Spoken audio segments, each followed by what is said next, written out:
Estou escrevendo isso sobre uma grande tensão mental, já que nesta noite eu vou deixar de existir. Sem um centavo e já no fim do suprimento do meu remédio, que é a única coisa capaz de tornar a minha vida tolerável, eu já não consigo mais suportar a tortura e devo me atirar dessa janela do sótão em direção à rua suja lá embaixo. Não pense que, por causa da minha escravidão à morfina, eu seja um fraco ou degenerado. Quando você tiver terminado de ler essas páginas rabiscadas às pressas, você poderá imaginar, porém nunca irá entender completamente o motivo pelo qual eu preciso ter o completo esquecimento ou a morte. Foi num dos trechos mais abertos e pouco frequentados do extenso Pacífico que a embarcação da qual eu era comissário de bordo foi vítima de um navio corsário alemão.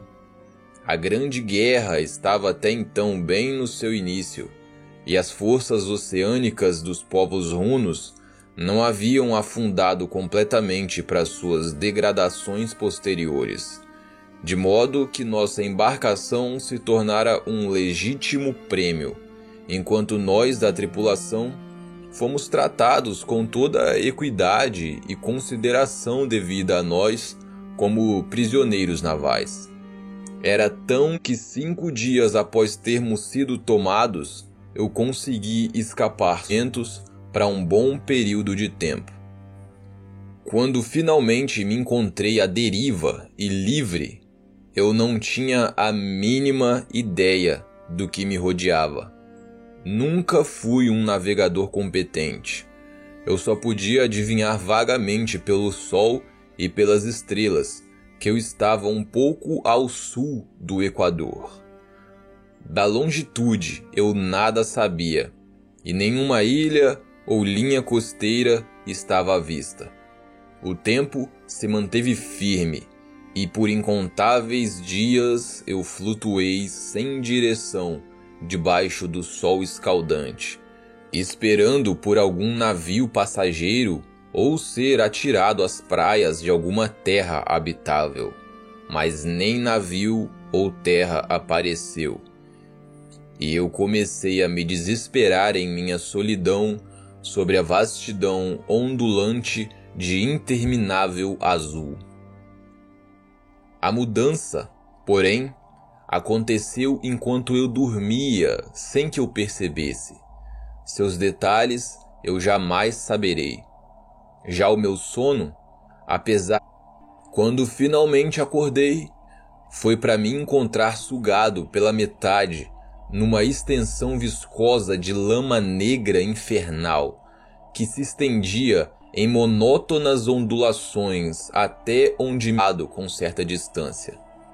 Embora alguém pudesse muito bem imaginar que minha primeira sensação seria de surpresa com uma transformação tão prodigiosa e inesperada de cenário, extensão de lodo preto.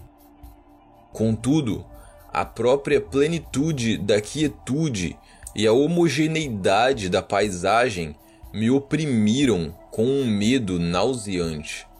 O sol estava brilhando de um céu que me parecia quase preto também, em toda sua crueldade sem nuvem nenhuma, como se refletisse o pântano manchado sobre os meus pés.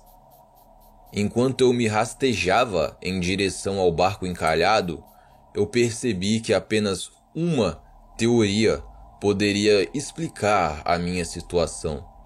Através de alguma convulsão vulcânica sem precedentes, uma parte do fundo do oceano devia ter sido jogada para cima da superfície do mar, expondo regiões que durante inúmeros milhões de anos haviam ficado escondidas sobre as profundezas aquáticas insondáveis. Tão grande era a extensão da nova terra que se elevara abaixo de mim, que eu não pude detectar o mais tênue ruído do oceano. Eu não ouvia o oceano, por mais que forçasse os ouvidos. Durante muitas horas eu fiquei sentado, pensando e remoendo no barco, que estava caído ali, meio de lado, e proporcionando um pouco de sombra à medida que o sol se movia pelos céus. No decorrer do dia, o chão perdeu um pouco da sua viscosidade e pareceu que, provavelmente, num curto espaço de tempo, se tornaria seco o suficiente para que eu pudesse viajar. Naquela noite eu dormi, mas pouco. E no dia seguinte, fiz para mim mesmo um pacote contendo comida e água, preparações para a jornada terrestre em busca do mar desaparecido e de um possível resgate. Na terceira manhã, eu achei o solo seco o suficiente para caminhar sobre ele com enlouquecedor, mas eu estava preocupado demais com coisas mais graves para me importar com esse mal, e parti corajosamente rumo a um objetivo desconhecido. Durante todo o dia, eu caminhava firmemente na direção oeste, guiado por um morro distante que se elevara mais alto que qualquer outra elevação naquele deserto ondulado. Naquela noite eu acampei, e no dia seguinte ainda viajei em direção ao morro. Embora aquele objeto parecesse estar pouca coisa mais perto do que da primeira vez em que eu o espiei. Pela quarta noite, eu atingi então a base do tal morro, que acabou sendo muito mais alto do que eu pensava à distância. Um vale interposto destacava seu perfil da superfície geral. Exausto demais para subir, eu dormi então ali na sombra da colina. Não entendia por que meus sonhos foram tão agitados naquela noite, mas antes da curva fantasticamente acentuada da lua minguante ter se erguido muito acima do lado oriental da planície, eu fui acordado num suor frio, determinado a não dormir. Eram demais para suportar novamente. E sob o brilho do luar, eu percebi o quão imprudente eu havia sido por viajar durante o dia. Sem o brilho do sol abrasador, minha jornada teria me custado menos energia, na verdade. Mas de qualquer forma, eu agora me sentia bastante capaz para realizar a subida que me havia intimidado ao entardecer. Apanhando minhas provisões, eu parti. A constante da planície ondulada era uma forma de horror vago para mim, mas acho que meu horror foi maior quando eu alcancei o cume do monte e olhei para o outro lado, para uma imensurável ainda não havia se erguido o suficiente para iluminar. Ali naquele ponto, naquela brecha, naquele desfiladeiro, parecia que o mundo havia sido partido em dois. Era mesmo uma fissura na terra para um caos insondável de noite eterna.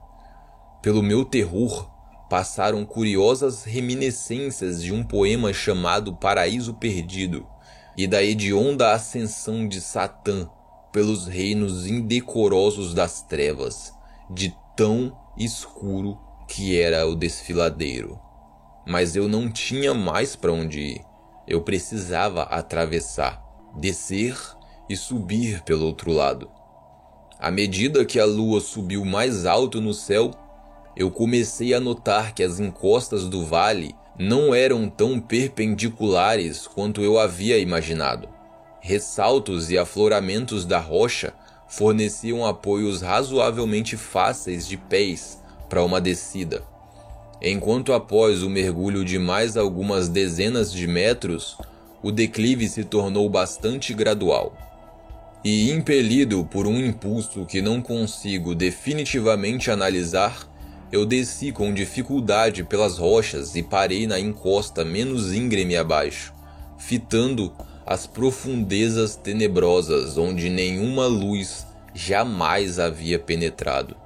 E de repente, minha atenção foi capturada por um vasto e singular objeto na encosta à minha frente. Um objeto que brilhou esbranquiçadamente sobre os recentes raios agraciados da lua crescente. Que isso foi, mas eu estava consciente de uma distinta impressão, sua enorme magnitude e sua posição num abismo que ficara escondido no fundo do mar desde que o mundo era jovem. Eu percebi, sem sombra de dúvidas, que o estranho objeto era um monólito bem moldado, cujo volume maciço havia conhecido o artesanato e talvez a adoração de criaturas vivas e pensantes.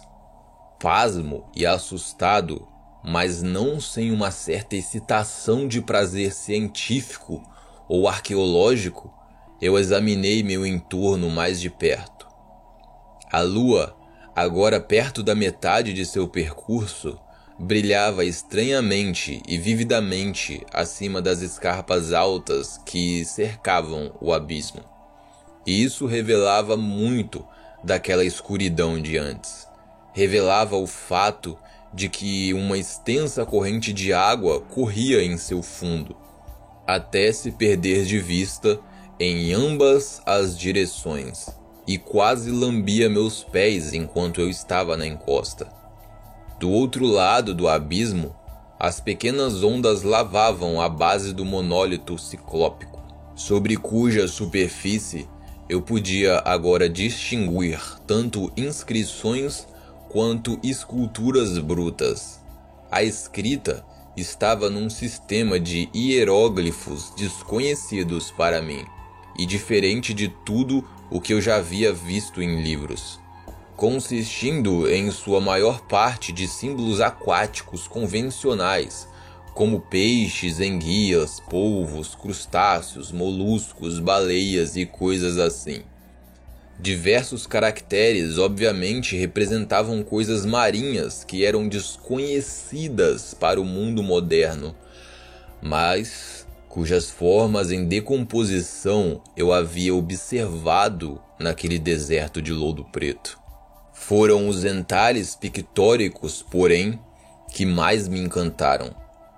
Claramente visível através da água interveniente por conta de seu tamanho, havia um arranjo de baixos relevos cuja temática teria provocado inveja em qualquer artista conhecido. Imagino que aquelas coisas deviam supostamente ilustrar homens, estradas divertindo-se como peixes nas águas de alguma gruta marinha, ou estar submerso. De seus rostos e formas eu não ouso falar com detalhes. Sua mera recordação me deixa aturdido. Grotesco, além da imaginação de Allan Poe ou de Bauer. Eles eram abominavelmente humanos em seu contorno geral, apesar das mãos e pés palmados, dos lábios chocantemente largos e flácidos, dos olhos saltados e vítreos, e outras feições ainda menos agradáveis de se lembrar. Curiosamente, eles pareciam ter sido cinzelados muito fora da proporção em relação ao cenário de fundo, pois uma das criaturas com um tamanho pouco maior do que o seu. Na hora eu comentei para mim mesmo, como digo agora para vocês, sobre o seu jeito grotesco e estranho tamanho, mas no momento achei que eram apenas os alguma tribo cujos derradeiros descendentes teriam perecido muitas eras antes do primeiro ancestral do homem de Piltdown, ou aquele inesperado vislumbre de um passado além da concepção do mais ousado antropólogo. Eu fiquei ali, meditando o canal de água à minha frente. Então, de repente, eu a vi. Com apenas uma leve agitação, emergiu para fora das águas escuras. Enorme e repugnante, ela disparou como um monstro estupendo do pesadelo para o monólito, sobre o qual jogou seus gigantescos braços, cheios de escamas, enquanto inclinava a cabeça horripilante produzindo sons ritmados. Eu pensei ter enlouquecido então. Da minha subida frenética da encosta e do penhasco, e da minha delirante jornada de volta ao meu barco encalhado, eu pouco me recordo.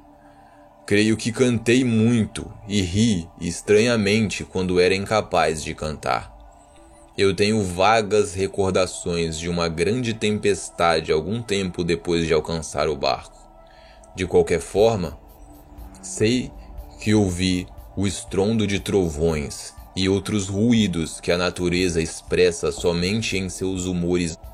Quando saí das trevas, eu estava num hospital em São Francisco, levado pelo capitão de um navio americano que recolhera meu barco no